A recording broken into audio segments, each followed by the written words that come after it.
Ributlah di antara pasukan muslimin. Mereka bilang, hai Usama, bagaimana kau bisa bunuh orang sudah syahadat?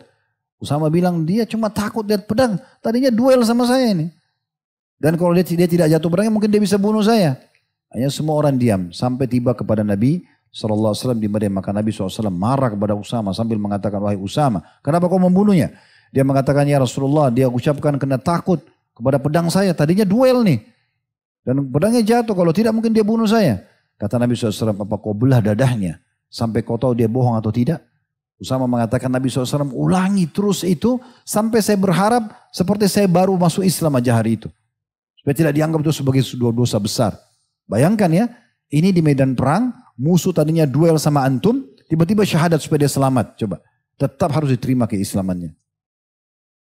Diangkat oleh penulis sabda Nabi SAW, Inna Allah yabsutu yadahu bil laili liyatuba musi'un nahar, wa yabsutu yadahu bin nahari liyatuba musi'un lail, hatta tatla'a syamsu min magribiha. Sesungguhnya Allah subhanahu wa ta'ala membentangkan tangannya di malam hari, agar para pelaku keburukan di siang hari bertaubat. Yang buat dosa sepanjang hari, di siang hari, malam kalau dia mau taubat Allah masih terima.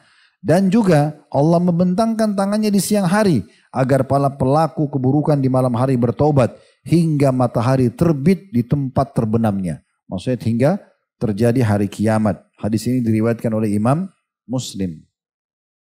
Dalam riwayat yang kedua diangkat oleh penulis adalah riwayat Imam Muslim, di mana Nabi SAW bersabda, "Man taba qabla an tatlu'a asy-syamsu min maghribiha, taballahu alaihi." Barang siapa yang bertobat sebelum matahari terbit dari tempat terbenamnya, maka Allah SWT akan menerima tobatnya sebesar apapun dosanya. Pernah membunuh, pernah berzina, pernah narkotika, pernah segala macam, gak ada yang bisa dikatakan dia lepas dari rahmat Allah Subhanahu wa taala. Saya ingin sampaikan sebuah hadis tadi, subhanallah sempat luput dari saya. Hadis ini teman-teman penting sekali untuk kita ketahui. Hadis riwayat Muslim ya. Bahwasanya Nabi SAW bersabda, "Anna rajulan qal." Jadi ada dua orang kejadian. Orang yang satu ahli maksiat, yang satu ahli ibadah. Yang ahli ibadah ini suka nasihatin yang ahli maksiat. Jangan lo, kamu dosa, nanti kamu dihukum, nanti kamu disiksa di neraka. Dinasihatin. Tapi yang maksiat ini tidak pernah engahkan, sudahlah. Tapi yang orang ini terus nasihatin. Tapi satu waktu, subhanallah, yang menasihatin ini karena jengkel, dia bilang begini, "Wallahi la yakfirullahu li fulan." Demi Allah, dia bilang sama teman-teman yang lain, itu si fulan tidak akan diampuni sama Allah. Maksudnya dia, saya udah capek nasihatin, tidak mau terus, gak mau sholat, gak mau tutup aurat, gak mau tinggalkan maksiatnya. Allah tidak akan maafkan dia, tapi dia bersumpah, demi Allah, Allah tidak akan maafkan. Apa kata Nabi SAW waktu itu? Wa inna Allah ta'ala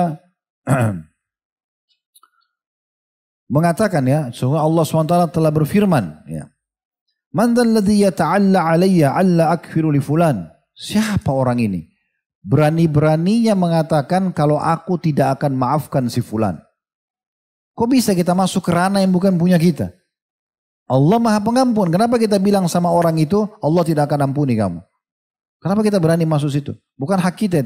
Tugas kita menasihatin. Diterima, alhamdulillah tidak diterima, gak ada masalah. Dan kita sudah diberikan balasan pahala dengan kita nasihatin. Dia terima, tidak terima, tetap ada pahalanya kan berdakwah itu. Antum sekarang dengar, tidak dengar ceramah ini, saya ambil manfaat atau tidak, tetap saya dapat pahalanya, gak ada urusannya. Kalau yang mengerjakan lebih besar lagi pahalanya tentunya. Tapi saya sudah dibayar oleh Allah SWT dengan pahalanya. Tergantung keikhlasan, semoga Allah ikhlaskan niat. Tapi itu sudah ada, kan gitu. Tapi jangan vonis, ini yang tidak mau dengar ceramah ini nanti masuk neraka, nah itu tidak boleh. Ya kan? Atau tidak akan diampuni, itu bahaya sekali. Apa yang terjadi? Maka Allah SWT mengatakan, "Qad ghafartu fa inni qad ghafartu li fulanin wa ahbattu amalak." Atau kama qala.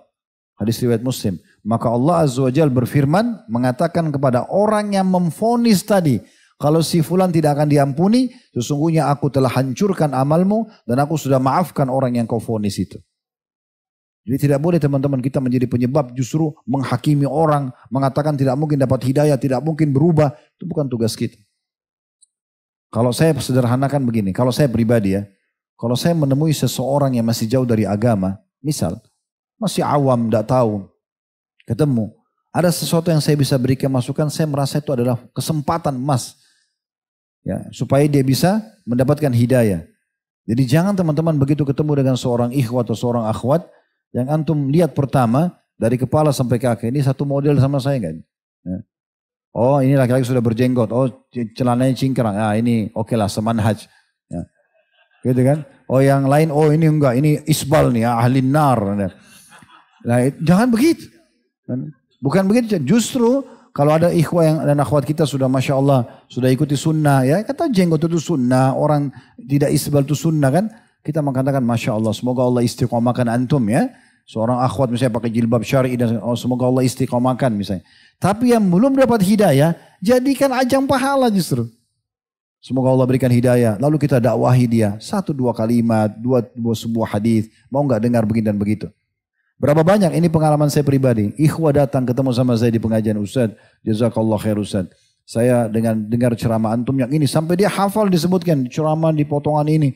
Itu awal mula saya tersentuh Ustaz. Dan sekarang alhamdulillah saya istiqomah. Padahal tidak pernah saya kenal dia, tidak pernah saya bertujuan hanya untuk dia kan. Sampai ini aja. Kita tidak tahu yang mana Allah jadikan penyebab hidayah orang lain. Itu luar biasa. Ada seorang ikhwah dulu saya ketemu di Bandung, habis tablik akbar di Masjid Trans waktu itu. Turun dari masjid, karena ramai sekali Masya Allah yang hadir. Maka panitia mengatakan, Ustaz tunggu aja dulu Ustaz. Jadi nanti mereka jemaah sudah bubar baru antum keluar. Akhirnya sudah mulai reda terus saya keluar. Ada satu orang ikhwan nunggu di bawah. Umurnya masih 20 atau 21 tahun gitu. Saya turun di tangga karena tangganya cukup tinggi. Pas sudah dekat dengan kendaraan, saya ke kanan, dia ke kanan. Saya ke kiri. Ya. Terus saya berhenti. Ini ikhwah. Ya. Kemudian tiba-tiba dia nangis. Terus dia bilang, Ustaz bisa saya peluk gak? Baik silakan. Saya sudah bilang dari tadi ikhwah ya. Supaya jangan ada yang salah paham. Saya bilang baik silakan. Dia nangis terus. Terus saya tanya kenapa akhi nangis? Dia bilang Ustaz saya dengar ceramah Ustaz. Alhamdulillah saya dapat hidayah. Saya berubah gini karena dengar ceramah Ustaz. Dia ngomong gitu. Dia bilang sampai saya dikira orang gila di keluarga saya. Karena saya berubah. Berubah semua berubah total. Penampilan saya berubah. Pergaulan saya berubah. Semuanya berubah. Lalu sambil nangis dia terus ketawa. Terus dia mengatakan dan Alhamdulillah Ustaz. Saya baru saja menikah, umur 21 tahun. Saya baru nikah ya. Karena saya dengar perkataan Ustaz di ceramah, kenapa tidak nikah-nikah nih bujang-bujang, apa tunggu Dajjal. Saya pernah ucap itu ya. Dia bilang gitu subhanallah. Tapi saya tidak pernah ikhwah dan akhwat sekalian berpikir ceramah saya akan sampai ke dia. Enggak pernah saya berpikir itu. Tidak, bukan dia targetnya. Semua orang Islam gitu kan. Tapi Allah jadikan penyebab hidayah dia. Dari mana antum tahu? Mungkin sebuah hadis, sebuah ayat antum sampaikan jadi sebab hidayah. Mungkin orang cuma diajak sholat, mungkin cuma ditawarkan dan itu, dan seterusnya. Kan gitu. Jadi jangan sampai menjadi penghalang. Apalagi memvonis orang Allah tidak akan mengampunimu. Ini bahaya sekali. Kan itu. Ini bisa malah amal kita yang dihancurkan oleh Allah subhanahu wa ta'ala. Baik.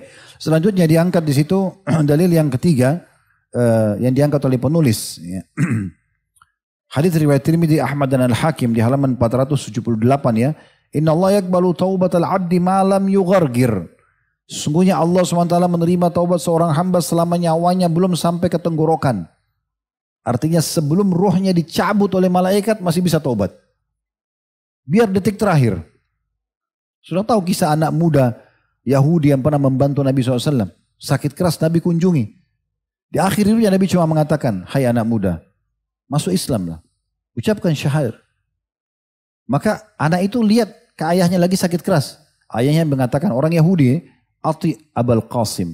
Ikuti ayahnya Qasim, maksudnya Nabi Muhammad SAW. Anak itu syahadat. Rasulullah. Baru diucapin, meninggal. Apa kata Nabi SAW? Alhamdulillahilladzi anjau minan nar. Segala puji bagi Allah yang telah menyelamatkan dari api neraka. Nabi cuma bilang masuk Islam lah. Kan dia bisa saja tolak kan. Tapi hidayah, taufik dan ilham datang. Maka dia masuk Islam. Dari mana antum? Antum tidak pernah tahu subhanallah. Apa yang menjadi penyebab orang mendapatkan hidayah. Baik, selanjutnya diangkat oleh penulis dalil. Tahu tadi dari hadis-hadis ini dari ayat Al-Quran. Cukup banyak tentunya ya.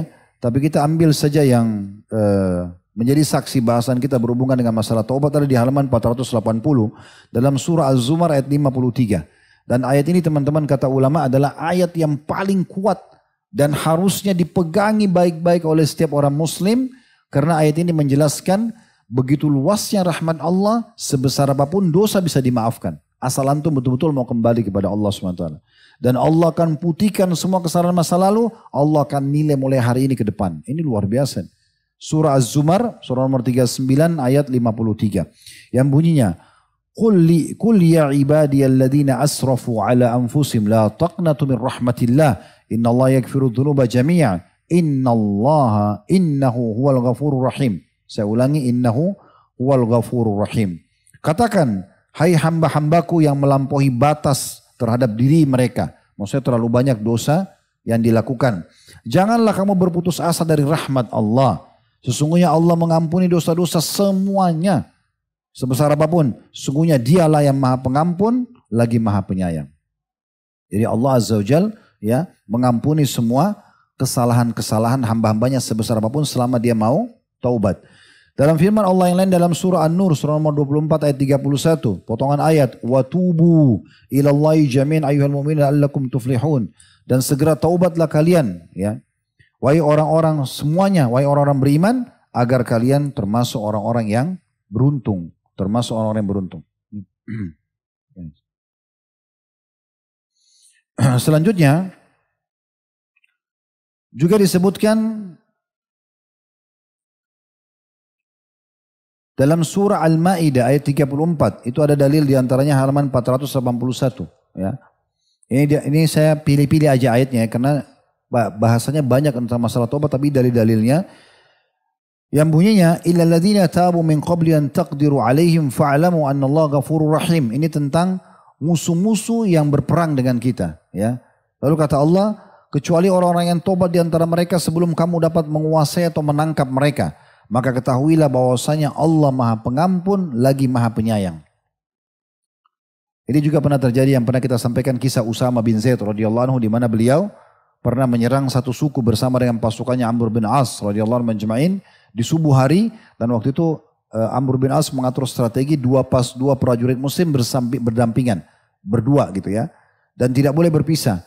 Nah, waktu ada satu orang dari suku itu mau melawan dan duel sama Usama, pada saat terdesak, langsung jatuh pedangnya dan dia mengatakan asyhadu an la ilaha illallah wa anna Muhammad Rasulullah.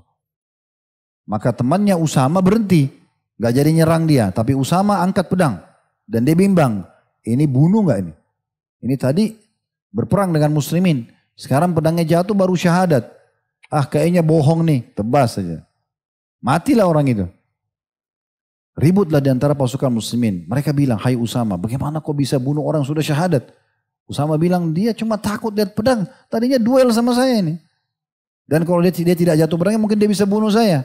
Hanya semua orang diam. Sampai tiba kepada Nabi SAW di Madinah. Maka Nabi SAW marah kepada Usama sambil mengatakan, wahai Usama, kenapa kau membunuhnya? Dia mengatakan, ya Rasulullah, dia ucapkan kena takut kepada pedang saya. Tadinya duel nih. Dan pedangnya jatuh, kalau tidak mungkin dia bunuh saya. Kata Nabi SAW, apa kau belah dadahnya? Sampai kau tahu dia bohong atau tidak? Usama mengatakan, Nabi SAW ulangi terus itu sampai saya berharap seperti saya baru masuk Islam aja hari itu. Supaya tidak dianggap itu sebagai sebuah dosa besar. Bayangkan ya, ini di medan perang, musuh tadinya duel sama antum, tiba-tiba syahadat supaya dia selamat. Coba, tetap harus diterima keislamannya. Apalagi kalau cuma teman yang buat maksiat di kiri kanan, lalu kemudian kita ajak dia masih belum mau, itu hal yang lebih ringan. Ini musuh medan perang, kafir, terus tiba-tiba syahadat di medan perang. Pada saat pedangnya jatuh, coba. Tetap harus kita bisa terima. Nah, seperti itulah.